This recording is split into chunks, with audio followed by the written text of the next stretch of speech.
Hello bachcho, let's see this question.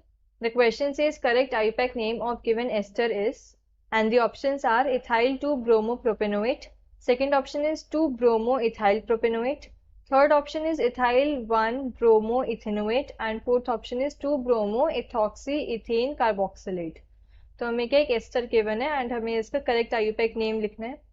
सो की concept of this question is, की concept क्या है? IUPAC nomenclature. IUPAC nomenclature. अब IUPAC nomenclature क्या होता है? ये एक सिस्टमैटिक अप्रोच है जिसकी हेल्प से हम किसी भी ऑर्गेनिक कंपाउंड की नेमिंग करते हैं. एंड ऑर्गेनिक कंपाउंड के नेम के तीन पार्ट्स होते हैं. First is prefix and then होता है हमारे पास वर्ड रूट एंड देन आता है हमारे पास सफिक्स. तो जो प्रीफिक्स होते हैं, प्रीफिक्स दो टाइप के होते हैं, 1 degree and 2 degree. Secondary prefix हमें बताते हैं अबाउट दी सब्स्टिट्यूएंट्स, जो हमारे स्ट्रक्चर के अंदर सब्स्टिट्यूएंट्स प्रेजेंट होते हैं उनके बारे में. एंड 1 डिग्री प्रीफिक्स बताते हैं हमें about the nature of carbon chain. Carbon chain cyclic है, स्पाइरो है, biphenyl and so on. Word root क्या होते हैं? वर्ड रूट हमें बताता है about the number of carbon atoms in main chain. Main chain के अंदर कितने नंबर ऑफ कार्बन एटम्स हैं वो हमें वर्ड रूट से पता लगता है इन मेन चेन. अगर मेन चेन के अंदर एक कार्बन एटम है तो हम यूज करते हैं मेथ, दो है तो इथ, तीन है तो prop and so on. Now suffix. Suffix क्या होता है? सफिक्स भी दो टाइप के होते हैं हमारे पास, primary suffix and secondary suffix. Primary suffix हमें बताता है about the nature of carbon carbon bond, कि वो सैचुरेटेड बॉन्ड है, अनसैचुरेटेड बॉन्ड है. एंड सेकेंडरी सफिक्स हमें बताते हैं about the details of functional group, कि कौन से फंक्शनल ग्रुप प्रेजेंट है हमारे स्ट्रक्चर के अंदर. अब क्वेश्चन के अंदर हमें जो स्ट्रक्चर गिवन है, given structure is CH3 CH Br then C double bond O O C2H5. ये हमें एक एस्टर गिवन है. अब एस्टर्स क्या होते हैं? एस्टर्स कार्बोक्सिलिक एसिड जो होते हैं RCOOH, इनके हाइड्रोजन को जब हम एल्काइल ग्रुप से रिप्लेस कर देते हैं तो क्या बनते हैं? एस्टर बनते हैं, COOR डैश.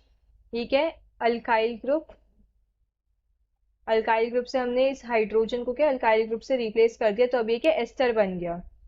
तो अब इनकी नेमिंग कैसे करते हैं? सबसे पहले किसी भी एस्टर के नेम के अंदर फर्स्ट क्या आता है? ये अल्काइल पार्ट आता है, जो भी है हमने लिखा है अल्काइल. देन उसके बाद आता है एसिड. अब एसिड को हम कैसे लिखते हैं? एसिड के अंदर जो हमने एसिड लिया है उसके अंदर जितने भी कार्बन हैं तो पहले वो लिखेंगे, लाइक अल्केन पार्ट लिखेंगे उसका. तो पहले एसिड लिखेंगे, देन उसके बाद एल्केन पार्ट लिखने के बाद हम क्या करते हैं? लास्ट में सफिक्स यूज करते हैं फंक्शनल ग्रुप के लिए O8. लास्ट में हम क्या यूज करते हैं? एल्काइल, एसिड और O8. एस्टर्स के लिए हम जो सफिक्स यूज करते हैं वो होता है O8. तो अब हमें क्या है? क्वेश्चन के अंदर CH3 CH Br COO C2H5 given है. ये जो C2H5 है ये क्या है? एल्काइल पार्ट है, अल्काइल पार्ट. एंड ये जो CH3 CHCOO है ये हमारा एसिड पार्ट है.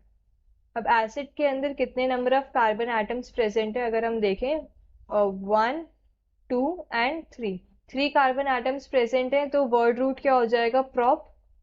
एंड प्रोपेन बेसिकली एल्केन वाला पार्ट लेते हैं हम, तो यहाँ पे आएगा हमारे पास प्रोपेन,